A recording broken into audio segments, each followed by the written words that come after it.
ശിവഗിരി തീർത്ഥാടന വേദിയിൽ നടന്ന വളരെ അപലപനീയമായിട്ടുള്ള ഒരു പ്രസ്താവനയോടനുബന്ധിച്ച് ഉണ്ടായിട്ടുള്ള ഒരു ചോദ്യം തന്നെയാണ്. അതായത് നമ്മുടെ എല്ലാം ആദരണീയനായിട്ടുള്ള പൈതൃകാചാര്യൻ ഡോക്ടർ എൻ ഗോപാലകൃഷ്ണൻ സാറ് അദ്ദേഹം വിടവാങ്ങുന്നതിന് മുമ്പ് ആചാര്യ പ്രഭാവന്മാരുടെയൊക്കെ അറിവോടുകൂടി അവരെല്ലാം കൂട്ടി യോജിപ്പിച്ചുകൊണ്ട് സന്യാസി വര്യന്മാരുടെയും ശ്രേഷ്ഠാചാര സഭ അടക്കമുള്ള ഒരുപാട് ആചാര്യന്മാരുടെയും തീരുമാനത്തിൽ ക്ഷേത്രങ്ങളിൽ ഷർട്ട് ധരിച്ച് കയറണം എന്നുള്ള ഒരു അഭിപ്രായം ഐക്യകണ്ഠേന തന്നെ രൂപീകരിച്ചിട്ടുള്ളതാണ്.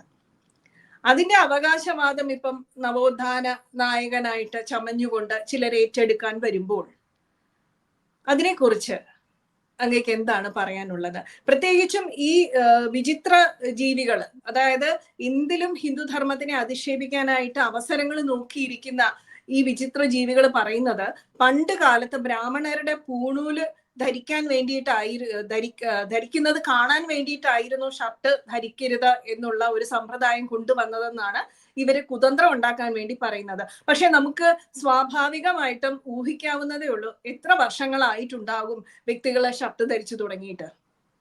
ഏത് കാലത്താണ് ഷർട്ട് ഊരിയിട്ട് അത് കാണിക്കേണ്ട ഒരു ആവശ്യം വരുന്നത് എന്നുള്ളത് തന്നെ സാമാന്യ ബോധമുള്ളവർക്ക് മനസ്സിലാക്കാവുന്ന കാര്യമേ ഉള്ളൂ. അപ്പോ ഇത്തരത്തില് എന്തിനാണ് ഈ രീതിയിൽ ഒരു ഷർട്ട് ധരിക്കുന്നതിനെ പോലും അതിലും യാതൊരു കുറ്റക്കാരും അല്ലാത്ത ബ്രാഹ്മണരെ ചരിത്രപരമായിട്ട് അങ്ങനെ ഒരു സത്യം നിലനിൽക്കുന്നില്ല എന്ന് അറിഞ്ഞുകൊണ്ട് കുതന്ത്രം ഉണ്ടാക്കിയിട്ട് ഇത്തരത്തിലുള്ള പ്രസ്താവനകൾ നടത്തുന്നത്? അതിനെ കുറിച്ചിട്ട് അങ്ങയുടെ അഭിപ്രായം എന്താണ്? എനിക്ക് തോന്നുന്നു എപ്പോഴും നമ്മൾ ഡിസ്കസ് ചെയ്യുമ്പോഴും പറഞ്ഞിട്ടുണ്ട്, ഞാൻ ഷർട്ട് ഇടണോ, ഷർട്ട് ഇടണ്ടിയോ, തൊടണോ, തൊടാൻ പാടില്ലയോ, എറിഞ്ഞു കൊടുക്കണോ, അല്ല കയ്യിലിട്ട് കൊടുക്കണോ, തലയിൽ തൊപ്പി. ഇപ്പം ഇവിടെയൊക്കെ ആണെങ്കിൽ നമ്മൾ ക്ഷേത്രത്തിൽ പോയി കഴിഞ്ഞാൽ ഒരു കിരീടം പോലൊരു സാധനം ഉണ്ട്, അതെടുത്ത് നമ്മുടെ തലയിൽ വെക്കുന്നതാണ് അനുഗ്രഹം. അതേ കിരീടമാണ് പുറത്ത്. അത് കർണാടകയിലായാലും ആന്ധ്രയിലായാലും അങ്ങനെയാണ്. പല സ്ഥലങ്ങളിലും വ്യത്യസ്തമായിട്ടുള്ള ആചാരങ്ങളാണ്. ഇന്നതാണ് വേണ്ടത് എന്ന് ഒരാളും ഭാരതീയ ശാസ്ത്രപ്രകാരം പറഞ്ഞിട്ടില്ല. ഇവിടെ തന്നെ മിലിറ്ററിയുടെ ഒരു ടെമ്പിൾ ഉണ്ട്.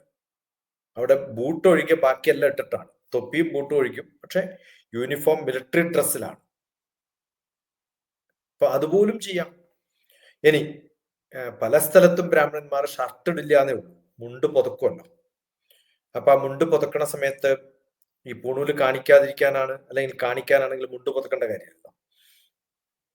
ഏത് ആചാര്യന്മാരാണ്, ഏത് സ്വാമിമാരാണ് മുണ്ട് പുതക്കാതിരുന്നിട്ടുള്ളത്? അതുകൊണ്ട് നഗ്നരായിരിക്കണം, അല്ലെങ്കിൽ പറ്റുന്നത്രയും കുറച്ച് ഡ്രസ്സ് ഇടണം എന്നൊന്നും വാശി പിടിച്ചിട്ടില്ല. എന്ന് വെച്ചിട്ട് നമുക്ക് രമണ മഹർഷിയെ പാന്റ് ഷർട്ടും കോട്ടും ഉടുപ്പിക്കാൻ പറ്റുമോ? ആലോചിച്ച് നോക്കാം. ഒരാൾക്കും അവരവർക്ക് ഇഷ്ടമുള്ളതല്ലേ ചെയ്യാം. അപ്പൊ ഒരു ക്ഷേത്രം ഉണ്ടാക്കുമ്പോൾ ആ ക്ഷേത്രത്തിന്റെ ഭരണാധികാരികളും തന്ത്രികളും ഒക്കെ തീരുമാനിക്കും ഇന്നതാണ് വേണ്ടത്. ഞാൻ പറഞ്ഞിട്ടുണ്ടോന്ന് ഓർക്കണില്ല. ഞാൻ പലപ്പോഴും ഏതോ 1-2 സ്ഥലത്തൊക്കെ ഞാൻ പണ്ട് പറഞ്ഞിട്ടുണ്ട്. ഞാൻ നേവിയിൽ എൻ്റെ ബ്രദറിലോ ഉള്ള സമയത്ത് സിനിമ കാണാൻ പോയതാണ്. ഞാൻ സാധാരണ ആ അവസ്ഥയില് എന്നോട് ഫുൾ കൈ ഷർട്ടും പാന്റും ഇൻസേർട്ട് ചെയ്താലേ സിനിമ കാണാൻ പറ്റുള്ളൂ എന്ന് പറഞ്ഞു. എന്തിനാത് എന്ന് ചോദിക്കാൻ എനിക്ക് അധികാരമില്ല. കാരണം ആ സിനിമാ തിയേറ്ററിൽ ഫുൾ കൈ ഷർട്ട് വേണം, ഷൂ വേണം, നമ്മൾ ബെൽറ്റ് ഇട്ടിട്ടുണ്ടാവണം, പാൻസ് ഇടണം. ഇതൊന്നും ഇല്ലാത്ത ഞാൻ ആരെടുന്നോ കടം മേടിച്ചിട്ടൊക്കെയാണ് വളരെ ലൂസായിട്ടില്ല. ഇന്നത്തെ പോലെ സാധാരണ ഒരു റെഡിമെയ്ഡ് ഷോപ്പ് പോയിട്ട് മേടിക്കാൻ കിട്ടുന്ന സാധനമല്ല, ടൈലറി സ്റ്റിച്ച് ചെയ്താലേ കിട്ടുള്ളൂ. അപ്പൊ എന്തെങ്കിലുമൊക്കെ വേഷം കെട്ടിയിട്ടായാലും അവിടെ പോയാൽ മതി എന്നാണ്. എന്തിനാ ആ നിയമം സിനിമ കാണാൻ എന്ന് എനിക്ക് ചോദിക്കാൻ അധികാരമില്ല.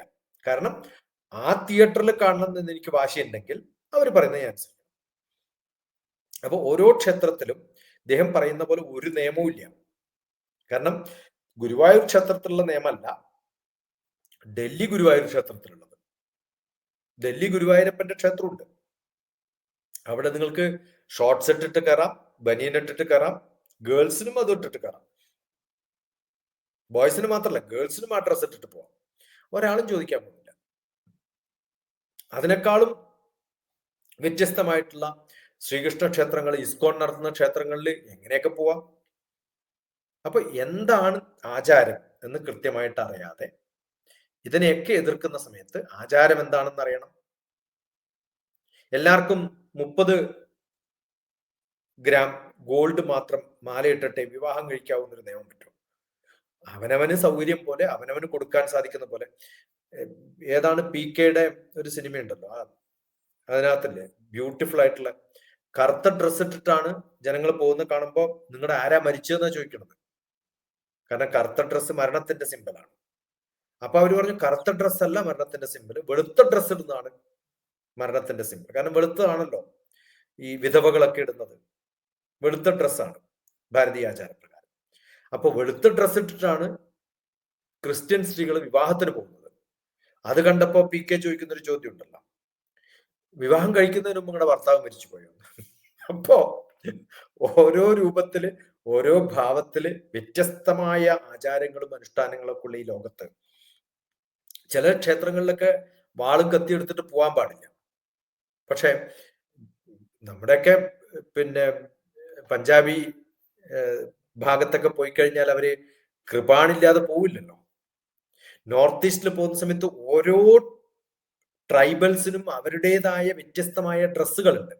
ആ ഡ്രസ്സിൽ തുന്നിച്ചേർത്തിട്ടുള്ള നിറവും കളറും ഏതാണ് അതിന്റെ ഒറിജിനൽ കളർ, അതിൽ ഏത് നൂലാണ് തുന്നിയിരിക്കുന്നത് നോക്കിയിട്ട് ആ ട്രൈബിനെ നമ്മൾ മനസ്സിലാക്കും.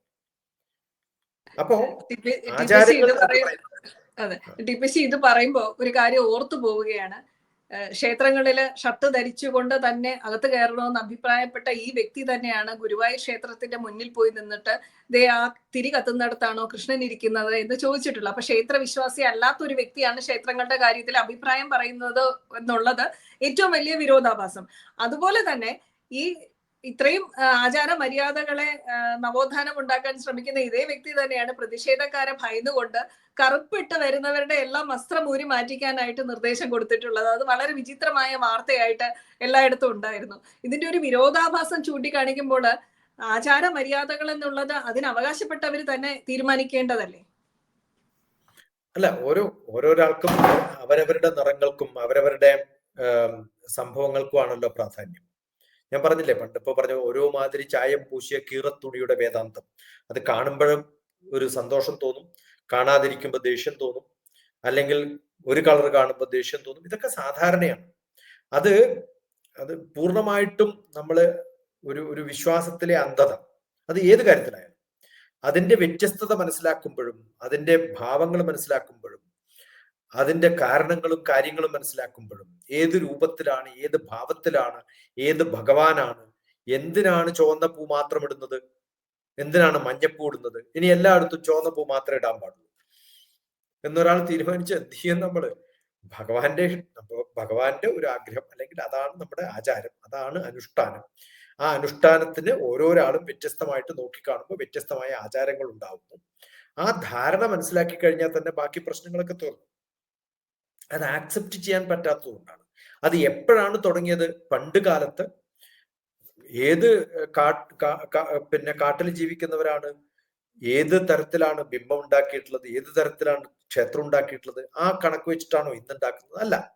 ഓരോ കാലഘട്ടം അനുസരിച്ച് അവനവന്റെ ആസ്തിയും ആചാരവും ക്രമവും ഒക്കെ അനുസരിച്ച് വ്യത്യസ്തമായ മാറ്റങ്ങൾ വരുത്തി ആ കാലഘട്ടങ്ങളിൽ അവരുടെ ഒരു രൂപത്തിലാണ് പലതും ഉണ്ടാക്കിയിരിക്കുന്നത്. ഒരു കല്ല് മാത്രം വെച്ച് ഒരു മരത്തിന്റെ കീഴിൽ വെച്ചാൽ അത് ക്ഷേത്രമായി എന്ന് സങ്കല്പിക്കുന്ന ഒരാൾക്കാരുണ്ട്. ഒരു മരവും അതിന്റെ തൊട്ടടുത്തൊരു കല്ലും ഉണ്ടായാൽ ക്ഷേത്രമായി. അതാണ് പണ്ട് കാലത്ത് ഉണ്ടായിരുന്നത്. പല പല ക്ഷേത്രങ്ങളുടെയും ആസ്ഥാനം ഏതാണെന്ന് ചോദിച്ചാൽ ഒരു ആലും ഒരു മാവും വിവാഹം കഴിച്ചാൽ ആത്മാവായി. ആ ആത്മാവിന് സാക്ഷിയായിട്ടൊരു കല്ലും. അങ്ങനെ നരസിംഹനോപായ എന്ന് പറഞ്ഞിട്ടൊരു കഥ ഒക്കെ കർണാടകയിൽ ഞാൻ കന്നഡ പഠിക്കുന്ന കാലത്ത് വായിച്ചിട്ടുണ്ട്. അവര് തമ്മിലുള്ള അടികൂടാണ്. കല്ലിനെയാണോ നിങ്ങൾ ഭജിക്കുന്നത്, മരത്തെയാണോ? അപ്പൊ കല്ല് വെട്ടുന്നകാരൻ വന്നിട്ട് കല്ല് വെട്ടാൻ പോകുമ്പോൾ മരത്തിന് വലിയ സന്തോഷമാവും, ഈ കല്ല് വെട്ടിക്കൊണ്ടു പോകല്ലോ സന്തോഷമായിരുന്നു. മരം വെട്ടുകാരൻ വരുമ്പോ മരം വെട്ടുന്ന ആള് പറയും മരം വെട്ടി പോവല്ലോ. അപ്പൊ കല്ലും മരവും തീരുമാനിച്ചു നമ്മൾ കൂടെ നിന്നാൽ രക്ഷയുണ്ട്, ഇത് വെട്ടില്ല, മരം വെട്ടുകാരനും വെട്ടില്ല, കല്ല് വെട്ടുകാരനും വെട്ടിക്കൊണ്ടുപോകില്ല, അതുകൊണ്ട് കൂടെ നിൽക്കുന്നതാണ് നമുക്ക് സേഫ് എന്ന് പറയുന്ന മരവും കല്ലും തമ്മിലുള്ള സംഭാഷണം കഥയായിട്ട് ഞാൻ പഠിച്ചോർക്കുന്നുണ്ട്. അപ്പൊ എന്തൊക്കെ പ്രാധാന്യമുള്ള സങ്കല്പങ്ങൾ എങ്ങനെയൊക്കെയാ പഠിപ്പിച്ചിരുന്നത്.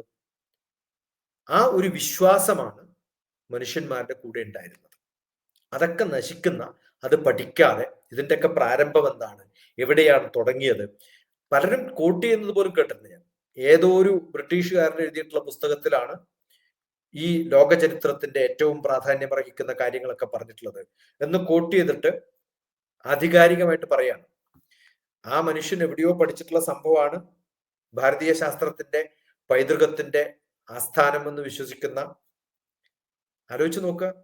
ഞാൻ പറഞ്ഞിട്ടുണ്ട് പലപ്പോഴും, ബ്രിട്ടീഷുകാര് ഹിസ്റ്ററി ഉണ്ടാക്കുന്ന സമയത്ത് യേശുക്രിസ്തുവിന്റെ ജനനവും അത് കഴിഞ്ഞിട്ടുള്ള സംഭവം കഴിഞ്ഞ് 3000-ലപ്പുറം വർഷം ഭാരതീയ പൈതൃകത്തിന് ഉണ്ടാവരുത് എന്നവർ തീരുമാനിച്ചു. ഭാഗ്യത്തിന് അതിന് ശേഷമല്ല, അതിന് മുമ്പാണെന്ന് അവർ സമ്മതിച്ചിട്ടുണ്ട്. അങ്ങനെ 5000 വർഷമാണ് വേദം, 10,000 മുതൽ 5000 വർഷം മാത്രമേ വേദമുള്ളൂ എന്നൊക്കെ പറയുന്ന സമയത്ത് അടുത്ത കാലത്ത് തിരുവനന്തപുരത്ത് നമ്മുടെ ഗവർണർ ഇനോഗുറേറ്റ് ചെയ്തിട്ടുള്ള ഉണ്ണികൃഷ്ണൻ ജിയുടെ കേരള യൂണിവേഴ്സിറ്റിയുടെ സംസ്കൃതം ഡിപ്പാർട്ട്മെന്റിന്റെ ഒരു IKS ഇന്ത്യൻ നോളജ് സിസ്റ്റത്തിന്റെ പ്രഭാഷണത്തിനെ കൃത്യമായിട്ട് പറഞ്ഞിട്ടുണ്ട്. നമ്മുടെ കാലഗണന പോലും ബ്രിട്ടീഷുകാർ പറയുന്നതും ആ ചരിത്ര ഗവേഷകന്മാർ പറയുന്നതും മാത്രം വെച്ച് നിർത്തിയിട്ട് ആ കാലഗണനയിലാണ് നമ്മുടെ എല്ലാ പുസ്തകങ്ങളും പഠനങ്ങളും ഒക്കെ നടക്കുന്നത്. പക്ഷെ ഭാരതീയ ആചാരം പഠിക്കുന്ന സമയത്ത് ഭാരതീയ പുരാണ ഇതിഹാസങ്ങളിലൊക്കെ പറഞ്ഞിട്ടുള്ള നമ്മുടെ ഓരോ യുഗങ്ങളും, സത്യയുഗം എപ്പോഴാണ്, അത് കഴിഞ്ഞിട്ട് എപ്പോഴാണ് ഓരോ യുഗങ്ങൾ ഉണ്ടായത്, ഇപ്പൊ കലികാലം എത്ര കാലമായി, ആ ഗണന വെച്ചിട്ട് വേണം നമ്മൾ സനാതനധർമ്മത്തെയും പാരമ്പര്യത്തെയും ക്ഷേത്രാചാരാനുഷ്ഠാനങ്ങളൊക്കെ പഠിക്കാൻ. അപ്പൊ ക്ഷേത്രാചാരാനുഷ്ഠാനങ്ങൾ തുടങ്ങിയിട്ട് ചുരുങ്ങിയത് പക്ഷമെങ്കിലും ചില ക്ഷേത്രങ്ങളൊക്കെ 10,000 വർഷമായിട്ടുണ്ടാവും, ചില വർഷങ്ങളൊക്കെ 5000 ആയിട്ടുണ്ടാവും, ചില വർഷങ്ങൾക്ക് 2000 ആയിട്ടുണ്ടാവും. പക്ഷെ BC കാലഘട്ടത്തിൽ പോലും നമ്മുടെ ശങ്കരാചാര്യരുടെ കഥ പറയുന്ന സമയത്തും അതിന് മുമ്പുണ്ടായിരുന്ന ജൈനമത, ബുദ്ധമത കാലഘട്ടങ്ങളിൽ പോലും ഭാരതീയമായിട്ട് നിലനിരുന്ന ക്ഷേത്രങ്ങളെ പൊളിച്ചിട്ടാണ്, അല്ലെങ്കിൽ ആ സ്ഥാനത്താണ് ബൗദ്ധ ക്ഷേത്രങ്ങളും ജൈനക്ഷേത്രങ്ങളും അവർ കൺവേർട്ട് ചെയ്തിട്ടാണെന്ന് പറയുമ്പോൾ അതിനു മുമ്പാവണമല്ലോ ഭാരതീയമായിട്ടുള്ള ആചാര്യം. ആ കാലഘട്ടം മുതൽ പഠിച്ചു തുടങ്ങണ്ടേ? അപ്പൊ ആ ആചാരമാണോ ഇന്ന് നിൽക്കുന്നത് വെച്ചാൽ അല്ല. കാരണം കാലങ്ങളനുസരിച്ച് ഇതൊക്കെ കൈമാറി വന്ന് അത് കഴിഞ്ഞിട്ട് പുനർനിർവഹിച്ചിട്ടുള്ളതാണ് ശങ്കരാചാര്യരുടെ ഒരു ആചാരമാണ് ഇപ്പം നമ്മൾ അധികം തെറ്റില്ലാതെ കൊണ്ടു നടക്കുന്നത്. അത് കേരളത്തിൽ വല്ലാണ്ട് മോശപ്പെട്ട സമയത്ത് തൊട്ടടുത്തുള്ള തമിഴ്നാട്, കർണാടക, ആന്ധ്ര, അതുകൊണ്ടാണ് കേരളത്തിൽ മാത്രം വ്യത്യസ്ത പേരുകളിൽ ബ്രാഹ്മണന്മാരെ അറിയപ്പെടുന്നത്. നമ്പൂതിരി എന്ന് പറയുന്നത് വേറെ, ബ്രാഹ്മണന്മാരുടെ വ്യത്യസ്തമായ ഗണങ്ങളിൽ കുറെ ആൾക്കാരെ നമുക്ക് കാണാൻ പറ്റും. ഇതൊക്കെ ഉണ്ടാക്കിയിട്ടുള്ളത് ശങ്കരാചാര്യരുടെ ഒരു ഉദ്യമത്തിലാണ്. ഇനി ശങ്കരാചാര്യരെക്കാളും വിവരമുണ്ടെനിക്കുന്ന ഒരാൾ പറഞ്ഞിട്ട് ആചാര്യ പദവിയിൽ നമ്മൾ ചൊല്ലുമ്പോൾ ശങ്കരാചാര്യ മധ്യമം എന്ന് പറയുന്നതിന് പകരം അത് മാറ്റിയിട്ട് അടുത്തൊരാളുടെ പേരൊക്കെ ചേർത്തിട്ട് പാടേണ്ടി വരികയാണെങ്കിൽ അങ്ങനെ പാടിയിട്ട് ക്ഷേത്രങ്ങൾ ഉണ്ടായിക്കോട്ടെ. ഞാൻ പറയുന്നത് ഞാൻ പറഞ്ഞല്ലോ ആദ്യം, ആ ഒരു ക്ഷേത്രങ്ങൾ ഉണ്ടാക്കിയിട്ട് അങ്ങനെയൊക്കെ നടത്താൻ പറ്റുകയാണെങ്കിൽ അത്തരം ഒരു കാലക്രമത്തിൽ ഉണ്ടായിക്കോട്ടെ. പക്ഷെ ശങ്കരാചാര്യരുടെ ആ ക്രമത്തില് ബ്രാഹ്മണന്മാരുടെ പൂജയോടുകൂടി നമ്മുടെ ദേവസ്വം ബോർഡ് ഇന്നുള്ള തരത്തില് അധിക കാലമൊന്നും മാറ്റാൻ ശ്രമിക്കാത്ത വിധത്തിൽ പോവുകയാണെങ്കിൽ ഇത് ഇനിയും കുറേ കാലം നിന്ന് പോകും. ആ ക്ഷേത്രങ്ങൾ അതുപോലെ തന്നെ നിന്ന് പോകട്ടെ എന്ന് മാത്രം നമുക്ക് പ്രാർത്ഥിക്കാം. എന്തായാലും വളരെ മനോഹരമായിട്ടുള്ള ഒരു ഉത്തരം തന്നെയായിരുന്നു. ശങ്കരാചാര്യ തൃപ്പാദങ്ങളുടെ നേതൃത്വത്തിൽ ഉണ്ടായിട്ടുള്ള ആചാര അനുഷ്ഠാനങ്ങളെ നമ്മൾ ഇന്നും ഗുരു പരമ്പരയെ സ്മരിക്കുമ്പോൾ സദാശിവ സമാരംഭം ശങ്കരാചാര്യ മധ്യമാം എന്നുള്ളത് ഒരിക്കലും ശങ്കരാചാര്യ മധ്യമാം എന്നുള്ളതിന് പകരം മാർക്സായ മധ്യമാം എന്നാകാൻ പോകുന്നില്ല. അതുകൊണ്ട് തന്നെ രാഷ്ട്രീയക്കാര് ക്ഷേത്ര കാര്യങ്ങളിൽ അഭിപ്രായം പറയേണ്ട ആവശ്യമില്ല. അങ്ങനെ പറഞ്ഞു കഴിഞ്ഞാൽ ഒരു പക്ഷേ ആത്മീയ പാതയിലുള്ളവർക്ക് അല്ലെങ്കിൽ ഹിന്ദുക്കൾക്ക് രാഷ്ട്രീയക്കാരുടെ ഓഫീസിൽ വരുമ്പോൾ കാവി ഉടുത്ത് വരണമോ, കുറി തൊട്ട് വരണമോ, ഹാരം ഇട്ട് വരണമോ, അല്ലെങ്കിൽ കറുപ്പ് ഉടുത്ത് വരണമോ എന്ന് തീരുമാനിക്കാനുള്ള അവകാശവും ഉണ്ട് എന്ന് ഓർമ്മിപ്പിച്ചുകൊണ്ട് മേലിൽ ഇത്തരത്തിലുള്ള മണ്ടത്തരങ്ങൾ ഇനിയെങ്കിലും പറയാതിരിക്കുക എന്ന് അഭ്യർത്ഥിച്ചുകൊണ്ട് ഒരുപാട് നന്ദി. നമസ്കാരം. വന്ദേ മാതരം.